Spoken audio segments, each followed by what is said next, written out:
तो यहाँ पे आप देख सकते हो इस जो क्लाइंट है इनकी जो थ्रेडिंग का शेप आप देख सकते हो।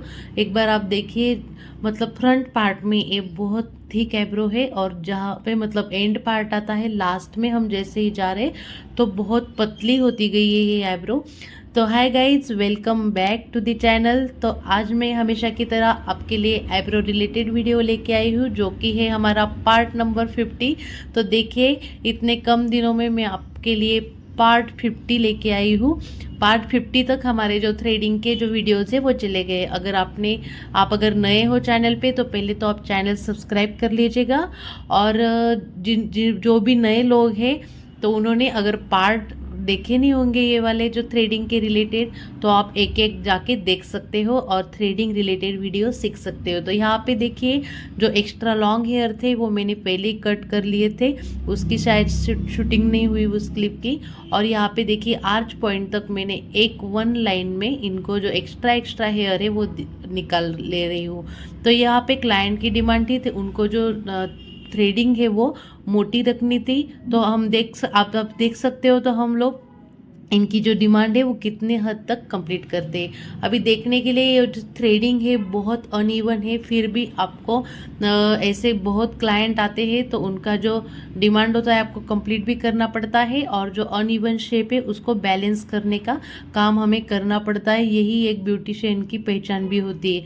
तो अभी देखिए, 4-5 हेयर्स अगर हम निकाल लिए नीचे वाले लाइन के तो वो गाइडलाइन बन गई, और यही गाइडलाइन लेके जाके आगे हम फॉलो करेंगे। इनकी स्किन भी बहुत पतली है गाइस, तो आपको इनको मतलब ऐसे क्लाइंट को बोलना है कि अच्छे से स्ट्रेच करने के लिए, फिर आपको थ्रेडिंग बनानी है। तो यहाँ पे देखिए, बिल्कुल अनइवन जब भी थ्रेडिंग आती है तो पहले हमें क्या करना है, उसको रफली शेप देना है। जितना हम मोटा शेप दे सकते हैं उतना आप दे दो।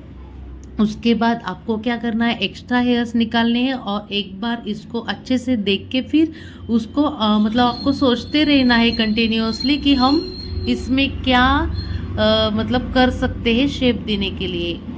इससे क्या हो, उसका जो शेप है क्लाइंट के थ्रेडिंग का वो भी मेंटेन रहे और मतलब उनकी डिमांड भी कंप्लीट हो।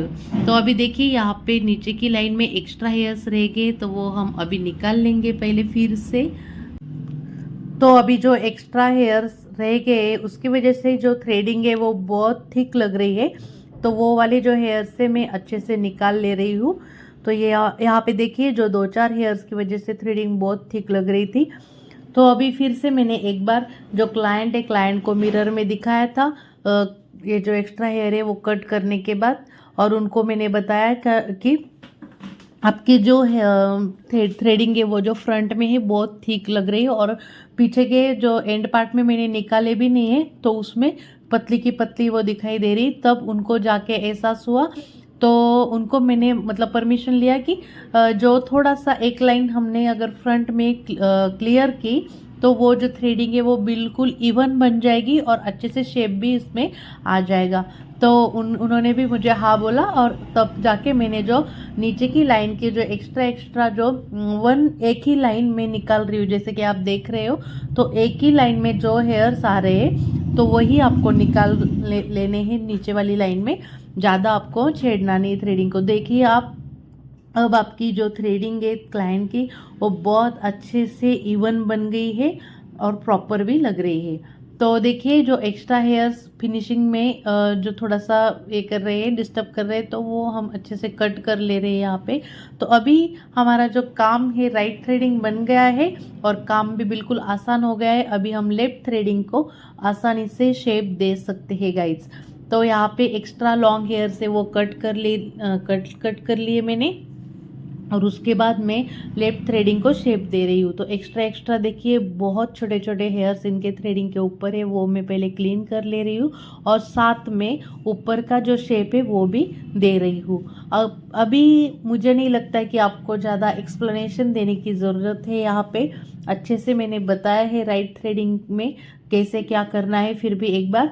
तो यहाँ पे देखिए शेप देना है, एक्स्ट्रा हेयर से निकालने हैं। जब भी हम लेफ्ट थ्रेडिंग बनाते हैं गाइस, तो आप एक बात की केयर हमेशा करें कि बहुत ज़्यादा हेयर निकालने की कोशिश ना करिए, क्योंकि इससे क्या होता है थ्रेडिंग पतला हो जाता है। और इस कंडीशन में तो बिल्कुल भी आपको नहीं करना है, आपको अच्छे से शेप देने के चक्कर में बहुत पतली नहीं करनी है थ्रेडिंग।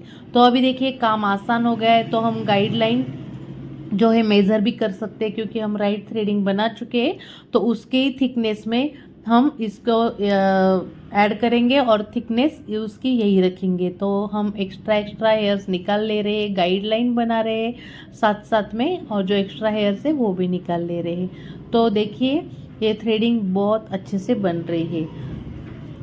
अब यहाँ पे आप एक चीज़ नोटिस कर सकते हो, देखिए जहाँ पे थ्रेडिंग बहुत पतली है तो वहाँ पे मैंने बिल्कुल भी शेप को मतलब छेड़ा नहीं है। जो एक्स्ट्रा हेयर से वही मैं अच्छे से निकाल ले रही हूँ, क्योंकि शेप बिल्कुल भी पतला जो होता है वहाँ पे आपको बिल्कुल भी शेप के चक्कर में नहीं जाना है। बस आपको जो एक्स्ट्रा हेयर से वही निकालने हैं, क्योंकि शेप के चक्कर में वो फिर से पतली हो जाएगी। और जहाँ पे वो मोटी लग रही वहाँ पे आपको शेप क्या है थोड़ा सा आप एक एक लाइन करके आप अच्छे से निकाल सकते हो।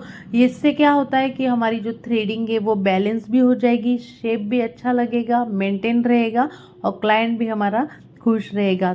तो यही करना है। अगर आप कहीं पे भी हिचकिचाते हो ऐसे कंडीशन में, क्योंकि बहुत बार हमारे पास अनइवन थ्रेडिंग आती है, जहाँ पे हम पार्लर में काम करते हैं तो बहुत सारे टाइप्स के थ्रेडिंग हमारे पास आती, तो आपको वहाँ पे बिल्कुल भी मतलब वो हिचकिचाने एक एक स्टेप बाय स्टेप आपको करना है। और नहीं समझ में आ रहा है तो आपको क्लाइंट से भी उसको जो थ्रेडिंग है वो चेक करवानी है मिरर में देख के। तो कई कई बार क्लाइंट भी हमें अच्छे से सजेस्ट कर देता है, बिगिनर्स लोगों को ये टिप में देने वाली हूँ। तो ऐसे ही हम जब थ्रेडिंग होती है, थ्रेडिंग का काम इस तरीके से सीखते हैं। तो देखिए यहाँ पे हमारी थ्रेडिंग का वीडियो कंप्लीट हुआ है। हम जो बीच का जो गैप है वहाँ पे भी आपको जो है एक्स्ट्रा हेयर से वो क्लियर करने हैं। तो गाइज आपको ये वीडियो पसंद आए तो आप लाइक कर दीजिएगा, साथ में आपको चैनल भी सब्सक्राइब करना है, क्योंकि इसी तरह के वीडियो आपको ये इस चैनल पे मिलने वाले हैं। तो नेक्स्ट इसमें मैं आपको हेयर कटिंग की भी जो सीरीज़ है वो लेके आने वाली हूँ, तो आप बने रहिएगा।